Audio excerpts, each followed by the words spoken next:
In Soweto, a drive has begun to get more stem cell donors. It's being hosted by several organizations. It's in honor of Zakithi Nkosi, who lost her life after failing to find a matching donor.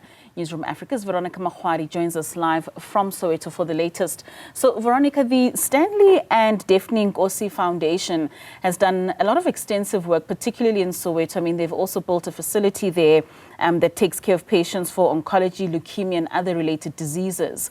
How much headway are they making with regards to the awareness of stem cell donation?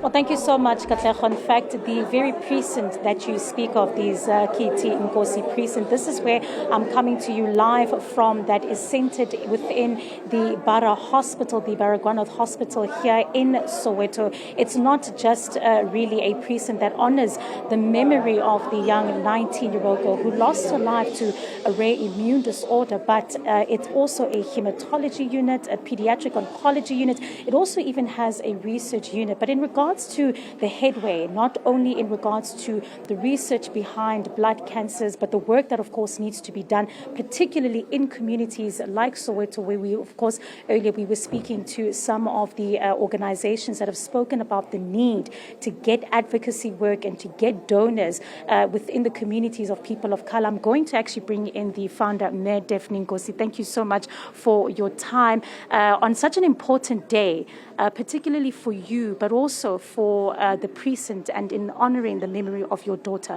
Talk to us a little bit about how you channeled your grief to create something that would have a lasting legacy, but ultimately speak to the realities of the needs of healthcare when it comes to cancer as well.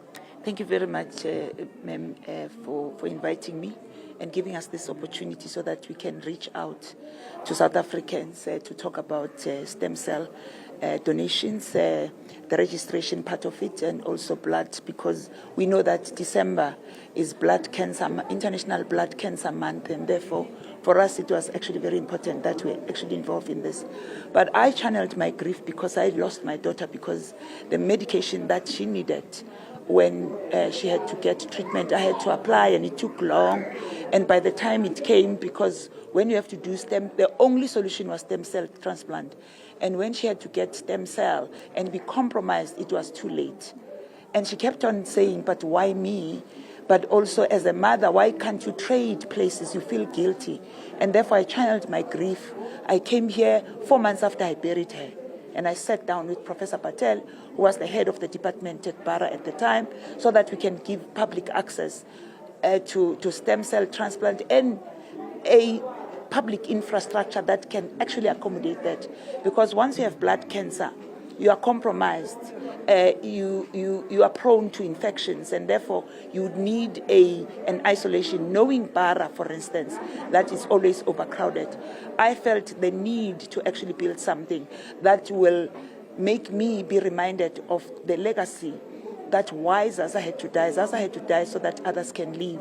But also the journey that I walked, I realized that it's a very difficult journey. I would never want even my worst enemy to actually go through that. What is it that I can do?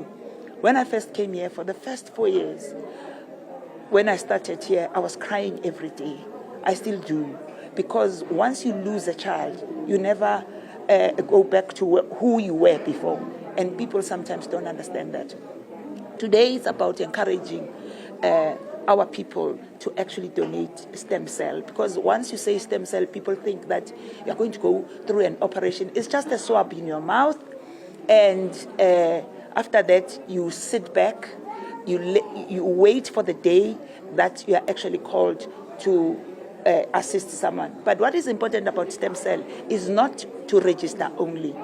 It's the commitment of actually saying the day you are called in, you must come in, because there's a patient out there that needs you to intervene. And when you come in, they will give you 3 injections. Subcut, your diabetic injections or your Ozempic injections. They're not painful. For 3 injections, so that they can stimulate your stem cells, and then they harvest it. They put you into almost like a drip, and they put it into the patient, and that patient leaves. And here in this precinct, we have done stem cells, 40. There's different stem cells. The ones that you actually use your own blood. We've plus have minus 40 successful people that have been saved, and we have 2 that actually requires a donor that have just been done, and they're successful here at Bara. And for me, I can never sleep better knowing that some people have lived simply because of our interventions. So today it's about calling on people that the blood and the stem cell that you donate today will help you in future.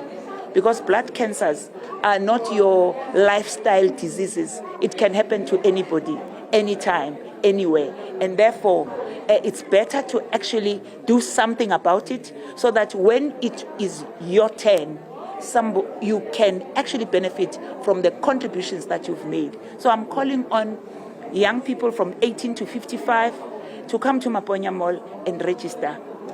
And it's December time. We're also calling on people to donate blood. When Zaza needed blood, because we use the same blood bank, whether you are in the private space or you are in public, there was a day when there was no blood at the blood bank.